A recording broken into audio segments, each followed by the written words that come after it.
Hello students, in today's class we are going to see example of a vector space. But before going towards the example, let us recall what exactly vector space is. A non-empty set S is said to be a vector space over R if there exists. Now what do you mean by there exists? That I will tell you in a while. If there exists addition and scalar multiplication with respect to which these all 8 properties are satisfied. Now I suggest you that you just remember all these 8 properties because this will be useful while solving the examples. Now coming back to the question of what do you mean by there exists. So actually there exists means we have to find or we have to define addition and scalar multiplication with respect to which that given example will be a vector space. So today's example that we are going to discuss is r raised to n. So let us start. So this is the example. So r raised to n. So we have to show that this r raised to n is a vector space over R with respect to following additions and scalar multiplication. So it is a good thing because the scalar multiplication and addition is already given to us. Now the only thing is we are supposed to show that our r raised to n is non-empty and it satisfies that 8 properties. So first of all we will try to understand how this addition and scalar multiplication is defined. See, the element of r raised to n look like this. I mean there are n tuples x1, x2 up to xn.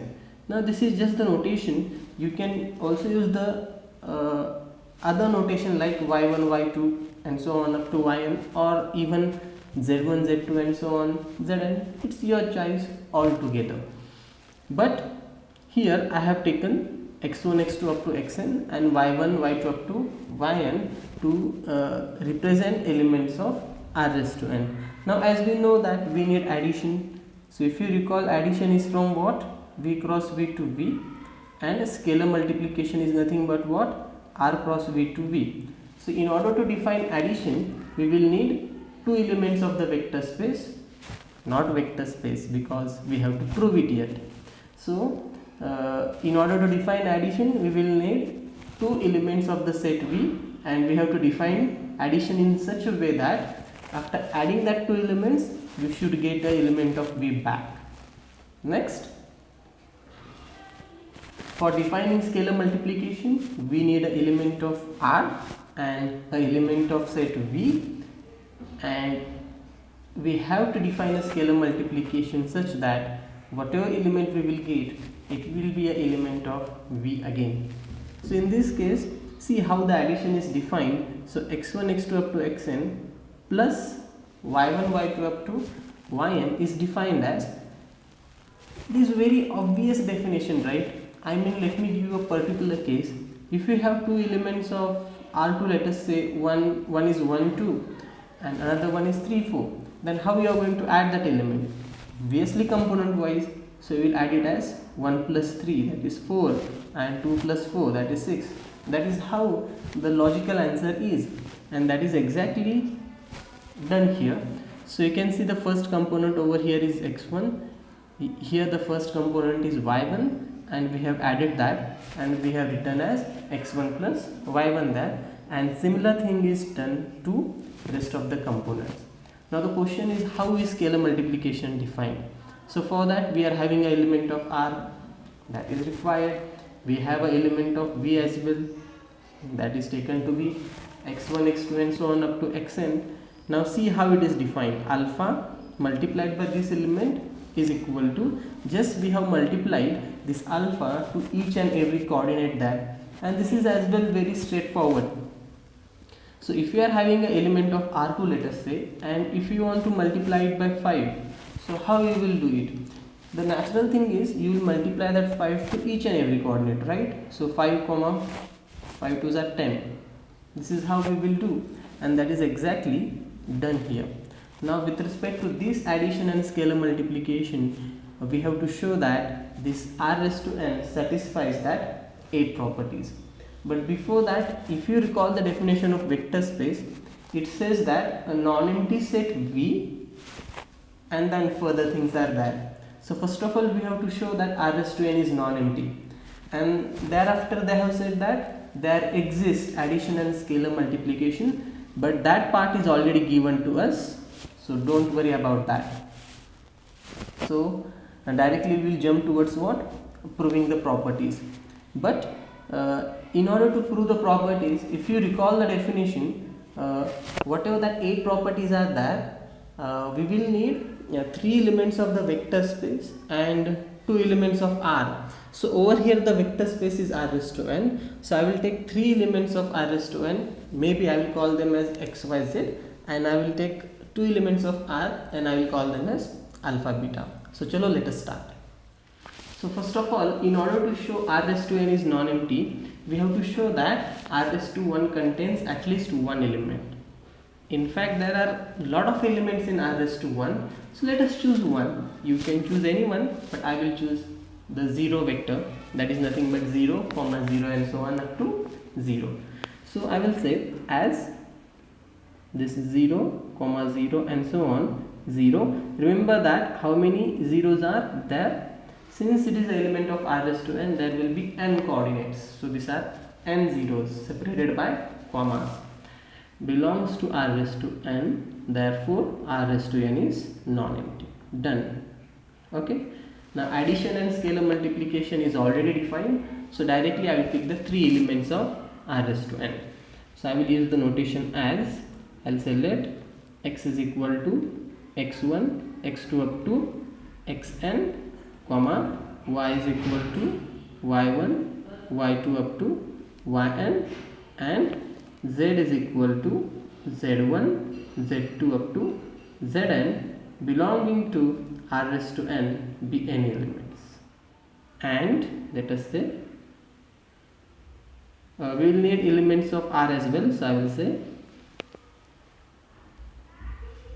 comma and alpha, beta belonging to r be any elements. Now the first property, that is P1. So what we have to show? To show x plus y is equal to y plus x. Now over there in the definition, u, v and w are the notations used, but here we are going to use x, y, z. And for scalars the same notations I have used, that is alpha and beta. Now before going towards the proof, let us try to understand definition of addition one more time. So a element of r raised to n plus a element of r raised to n, how we are adding them? Simply adding the components, right? Now sometimes it may happen that while proving r raised to n is a vector space, we may need to use the definition in reverse way. Reverse way in the sense, we will have somewhat like this, the element of r raised to n, where each coordinate is a sum of 2 elements, let us say. Then we have to write it back as a sum of 2 elements of r raised to n. I hope what I am trying to tell you. Let me give an example. Suppose I have let us say 1 plus 2 comma 3 comma 4. Actually this is nothing but what? It is 3 comma 7, let us say. But you know that 3 can be written as 1 plus 2, 7 can be written as 3 plus 4. So how can we write it? This element can be written as 1 3 plus 2 4, right? The similar thing can be done for this definition as well. Sometimes we may go in this direction and sometimes we may go in reverse direction as well. For example 2 4, how can we write it?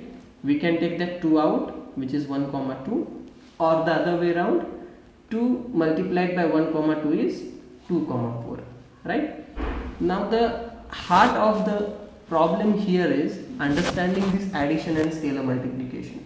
So whatever the example is thrown at you, and suppose the question is asked show that it is a vector space, then if you understand the addition and the scalar multiplication, then half the job is already done, because rest of the thing is simply the calculation part. Now let us come back. So over here we have to show x plus y is equal to y plus x. So I will consider LHS, that is which is equal to x1, comma x2. Just I am substituting the values of x and y, so on xn plus y1 y2 up to so on yn. This will be equal to, now according to the definition we will get x1 plus y1, x2 plus y2 and so on xn plus yn, which is equal to. Now in order to go ahead, we need to recall some basic properties, the elementary properties of real numbers. So if we have any two real numbers, let us say 2 and 3, we already know that 2 plus 3 is same as 3 plus 2, right? Because 2 plus 3 is also 5 and 3 plus 2 is also 5. So same thing we have to do here. So this x1 plus y1 can be written as y1 plus x1. Similarly, we can do it for x2 plus y2 as well. So this is equal to y1 plus x1 comma y2 plus x2 comma and so on yn plus xn. Now as explained earlier, sometimes we may need to use the definition in reverse way. That is exactly what we need here, because you can see that now the first terms in each of the coordinates are y1 y2 up to yn. So that is what I can write here, y1 y2 up to yn and plus x1 x2 up to xn, which is equal to, and this is exactly our y and this is exactly our x. So this is equal to y plus x, and that is nothing but we wanted to prove, therefore x plus y is equal to y plus x. So we are done with P1. Now we are going to prove P2. So P2 property was associativity. So what we have to show here? To show x plus y plus z is equal to x plus y plus z. Now purposely here I am using the square brackets because the circular brackets are already involved to represent element of r raised to n. Now in order to prove this, again I will start with LHS. So I will say consider LHS. So my LHS is nothing but x plus y plus z. Now let us put the values of x, y and z.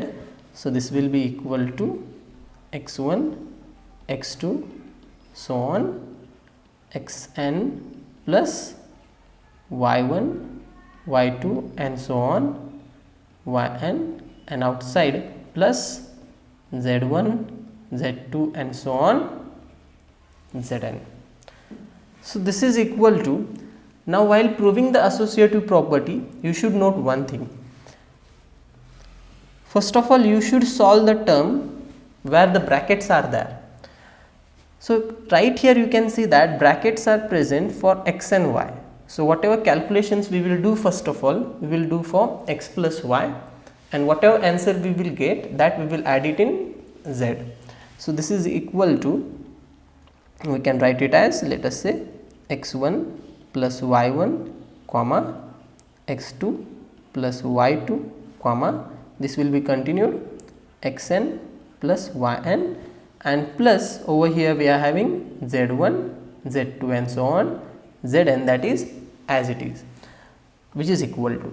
Now again we have to use the definition of addition here, because this is an element of r raised to n and this is also an element of r raised to n. So after addition what we will get? So this will be equal to x1 plus y1 now plus z1, right, comma x2 plus y2 plus z2, and this will be continued, and in the last coordinate xn plus yn plus what? Zn.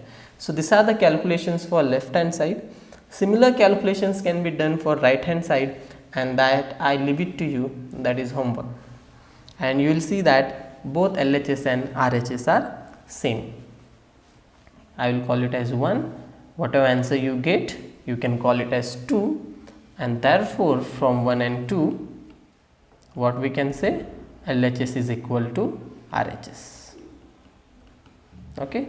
Thus P2 property is verified. Now we will move towards the P3 property. Now P3 property is really interesting and important. Now you should note that never go for P4 first. Okay, you should always go for P3 and then only you should go for P4, because while proving the P4 property we need a zero vector, and we can get that in the P3 property. So if you recall property, we say that there exists 0 belonging to V such that so and so happens. Now there exists means what? Actually we have to find. So without finding 0, how can you go for the fourth property? Because fourth property needs 0, right? So fourth property says that for each u belonging to V, we should be able to find some minus u belonging to V such that u plus minus V is equal to 0, and this 0 is obtained where? In P3. Now how to understand what exactly that 0 vector is? See, that can be easily guessed, or if we are not able to guess it, then simply we can easily find it. Now for this particular example, let me take a particular case where n is equal to 2. So I am thinking of R2. So this is how element of R2 look like, right? So which element should be added in xy so that I will get xy back, and that element will be our what? 0 vector. And if you think properly and carefully, if I put 0 and 0 here, then this will be equal to x plus 0 comma x y plus 0. This is according to the definition of addition, and this will be exactly what? X comma y. That is what we want. Now this is just the generalization of R2, right? R raised to n is just the generalization of R2.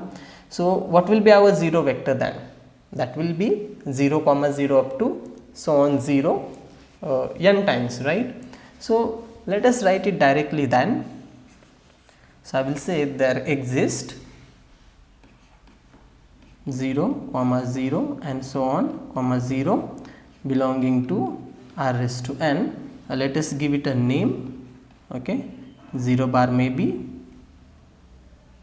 such that this x plus 0 bar, which is equal to x is nothing but x1 x2 so on up to xn plus 0 comma 0 so on up to 0, which is equal to x1 x2 and so on up to xn, and that is nothing but our x.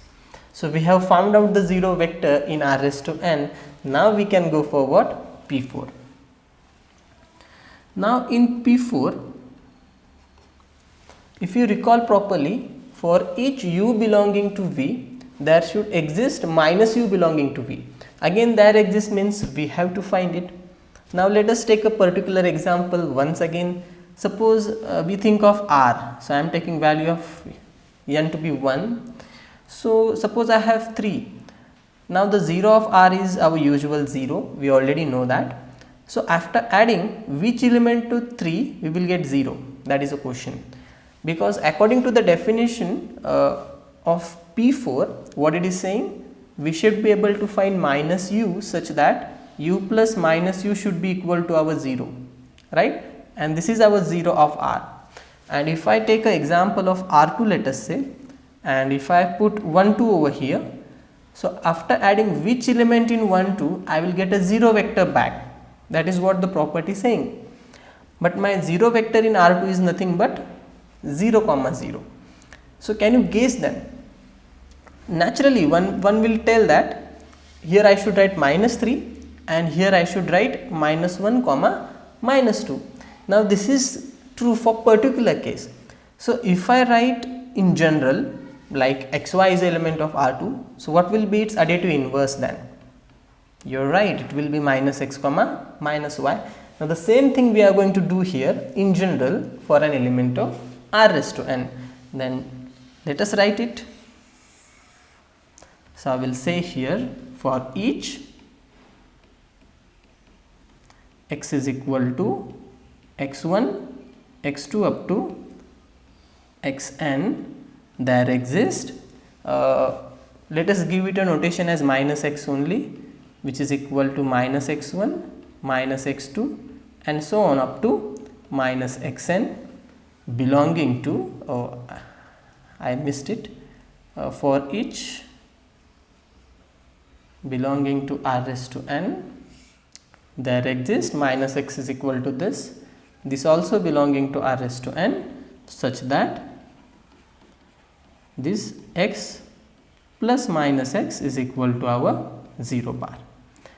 Thus, inverse of each element exists in r raised to n. Now, we will move towards proving the fifth property, but before going towards the fifth property, just let us try to understand the first property that we have proved before. So, if you observe properly, none of the scalar is involved, scalar in the sense alpha and beta. So, therefore, these first four properties are called as properties of addition, and whatever four properties we are going to prove now, they are called as properties of scalar multiplication, because their scalars are involved in the sense alpha and beta. So, if you recall, what was our fifth property? Fifth property was alpha of u plus v should be equal to alpha u plus alpha v, but here we are not using u and v notations, we are using x and y. Thus, in P5 we have to show alpha of x plus y is equal to alpha x plus alpha y. So, let us begin with LHS. So, I will say consider LHS. Alpha of x plus y is equal to, now let us put the values of x and y, which is equal to. Now, as I told before, first of all we solve the brackets. So, over here in the bracket you can see two elements of r raised to n, and we have already learned how to add them. So, chalo then let us add the two elements. So, after adding, what we will get? Alpha, the addition will be x1 plus y1 comma x2 plus y2 and so on xn plus yn. Now, there is no need of writing these brackets, as the job of the bracket was to simply tell that what we should do first. So, in this case we have already done that is nothing but adding our x and y. So, which is equal to, now the next question is how to proceed. So, if you see it properly, you will see that it is related to the definition of scalar multiplication. So, let us see how we have defined it. So, this is the way, right. So, whenever you are having an element of r raised to n, and if you are having alpha, simply we multiply this alpha to each and every coordinate. So, in this case the role of element of r raised to n is played by this element. So, you can say this is our element of r raised to n here, and outside there is a square. So, simply we can multiply that scalar multiple to each and every coordinate of this element. So, this will be equal to alpha x1 plus y1 comma alpha x2 plus y2, and this will be continued alpha xn plus yn. Now, as all these three are real numbers, so we already know a property of real number. This alpha can be taken and multiplied to x1 and y1 both. Same thing can be done to the second as well as the nth coordinate. So, thus this will be equal to alpha x1 plus alpha y1 comma alpha x2 plus alpha y2 comma so on alpha xn plus alpha yn, which is equal to. Now, the question is what we should do here. Now, that can be understood by simply looking what we have to prove. So, actually we have to prove this is equal to alpha x plus alpha y. Now, what we can do in order to prove it? If you look this point properly, each coordinate is the sum of two elements. So, now the rule of addition, or rather I will say the definition of addition can be used but in the reverse way. So as I explained before, this definition can be used in both directions, this as well as this direction, but over here we are having such type of element, right? So what we can do is we can separate the element, extracting the first terms from each coordinate and adding it to what? Simply considering the second terms of each coordinates. So thus this will be equal to alpha x1 comma alpha x2 and so on, alpha xn plus alpha y1 alpha y2, and this will be continued up to what? Alpha yn, and this will be equal to, now that alpha can be taken out, so and this is equal to alpha x plus alpha y, and that is equal to RHS. Thus we have proved our fifth property. Now we will move towards P6. Now what is our P6 property? In P6 we have to show this alpha plus beta x is equal to alpha x plus beta x. The logic is same. First of all, we will consider LHS and we will try to prove that is equal to RHS. So I will say consider LHS, which is equal to, put the value of x. Now the question is what to do here. Now whenever you are having a question in your mind what to do, go back to the definition of addition and scalar multiplications that we have defined, and you will see that actually this is involving a scalar that is nothing but alpha plus beta and the element of r raised to n. So here we have to use the definition of scalar multiplication. So by putting this scalar inside to each and every coordinate, this will be equal to, this is equal to, now simply our usual calculations in R that we do. So this is equal to alpha x1 plus beta x1, which is further equal to, again you can see that each coordinate is a sum of two terms. So again the definition of addition can be used, but in the reverse way. So this will be equal to alpha x1 comma alpha x2, and this will be continued alpha xn plus beta x1 comma beta x2 and so on beta xn. Now that alphas and betas can be taken out, so this is equal to alpha, and which is equal to alpha x plus beta x, and that is nothing but our RHS. So now we are done with sixth property as well. Now we will move toward seventh property. So I will say P7. So in P7 we have to show that this alpha beta of x is equal to alpha of beta x. Okay, so we will start with LHS once again. So I will say consider LHS, put the value of x. Yeah, now notice again here, again we have to use the definition of scalar multiplication, because this alpha beta is a scalar and this is element of r raised to n. So this can be written as alpha beta x1 comma. Now the question is what to do here. Just focus on what we have to prove. We want this alpha separate, and we know the property of real numbers.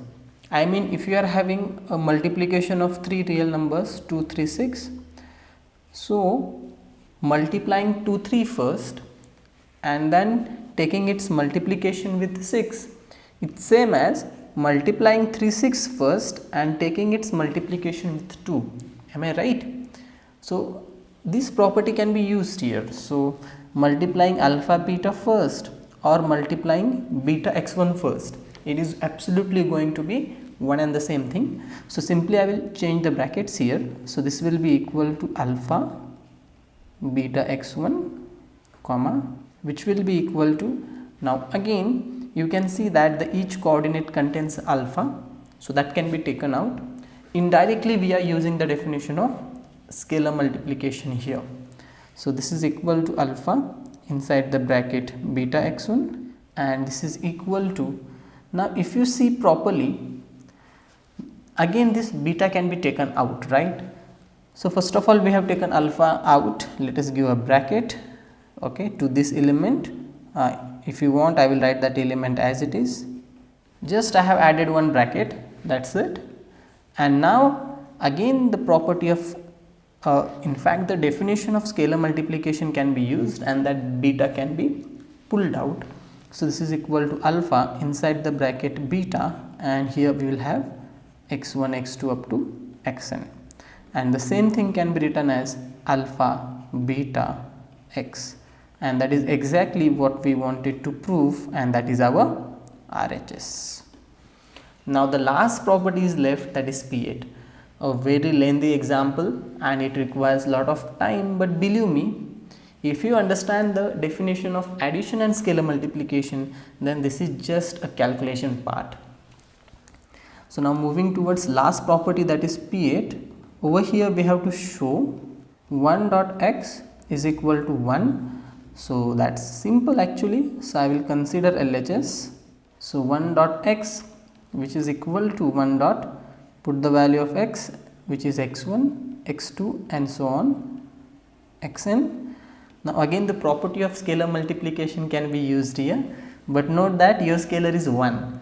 Before this your scalars were like alpha, beta, but in this case it is 1, which is a good thing. So that 1 can be just multiplied to each and every coordinate inside. So this will be equal to 1 multiplied by x1, 1 multiplied by x2 and continued 1 multiplied by xn, and this is simply equal to, now we know 1 multiplied by any real number is the same real number.